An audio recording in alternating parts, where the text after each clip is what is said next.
হালিশহরে মমতা ব্যানার্জির উপর হামলার প্রতিবাদে বিধানসভা চত্বরে বিক্ষোভ করেছে কালীঘাট তৃণমূল।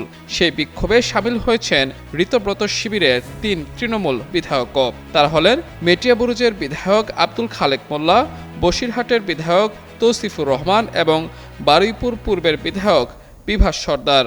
সোমবার বিধানসভা চত্বরে মিছিল করেন কালীঘাট তৃণমূলের কুণাল ঘোষ, শোভনদেব চট্টোপাধ্যায়, অশোকদেব, বিমান বন্দ্যোপাধ্যায়, বাবর আলী, নয়না বন্দ্যোপাধ্যায় সহ অন্যান্যরা।